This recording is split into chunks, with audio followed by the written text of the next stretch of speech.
Yeah, and keep in mind, I mean, what I'm going to say, I come down totally on the media side. I am outraged by the lack of access issues. I am outraged at sealed documents. I think that sealed settlements are just an abomination.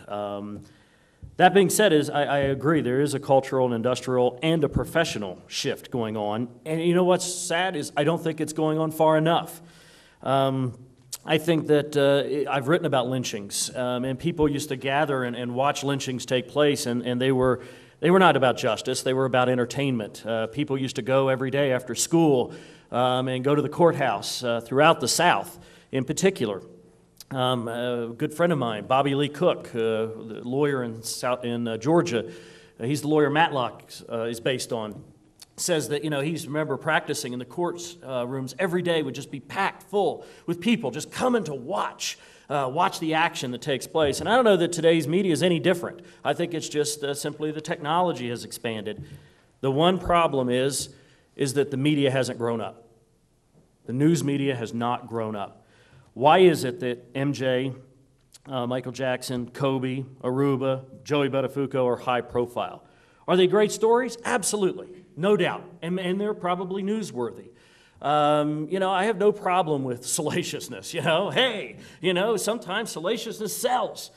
That being said is that there's a flip side to it too. Why is it that we spend hundreds of thousands of dollars, we in the media, to get into a Michael Jackson trial, and we don't spend hundreds of thousands, we don't even spend $500 to try to get into Guantanamo Bay hearings. Not $1. We don't fight it. We don't go into it. What's more important? Why is it that we don't cover Judith Miller, who I totally sympathize with? Every day there's Judith Miller in jail, day 45, day 46, day 84, 85, 86, and yet Hosea Padilla has been sitting down here in a jail in South Carolina without a lawyer, without a hearing. He sat there for 2.5 years without a lawyer. That should have been on the front page every single day. No commitment to what's really serious news. Why is that? Why is it that Enron, Lynn Stewart, WorldCom get so little true media attention? I believe, truthfully, it's because the two cultural, industrial, professional things going on here, trends going on here, is a lack of ability of journalists today to tell good stories in complicated matters. I think they've lost the interest. It's much easier. It's laziness. We've become so lazy in that it's what Andrew was saying yesterday.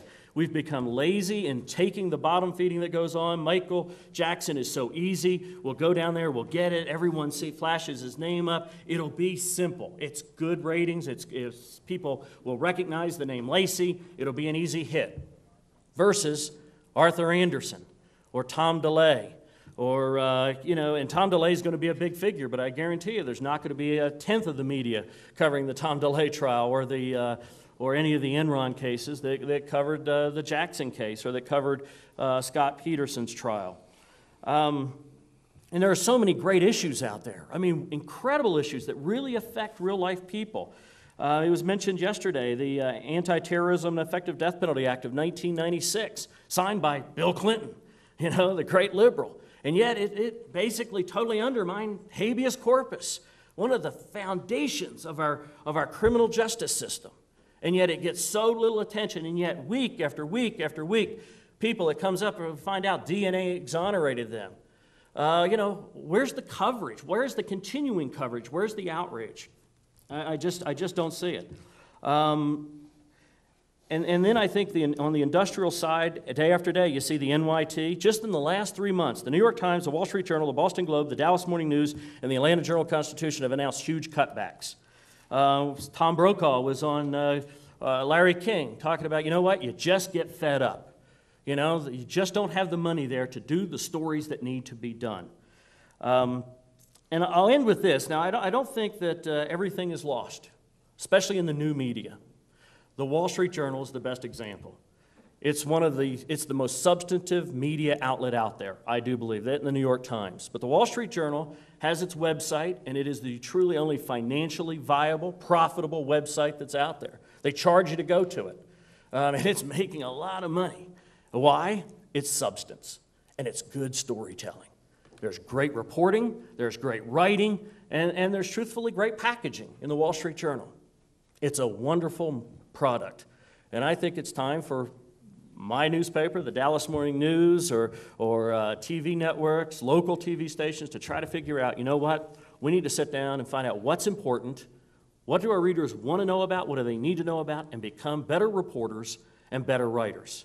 And let me finish on this. Let me tell you one of the main reasons, back to my media hat, the main reasons I think that Enron won't get as much coverage, and Arthur Andersen didn't, and the Banca Nacional del Lavoro case, a huge case in Atlanta, Georgia, that got almost no media attention, where a bank in Atlanta, Georgia, with the backing of the United States federal government in the early 90s, loaned the Iraqis $5.5 billion for, quote, agricultural purposes that they then used to basically buy weapons that they used against us in the Gulf War, got no media attention.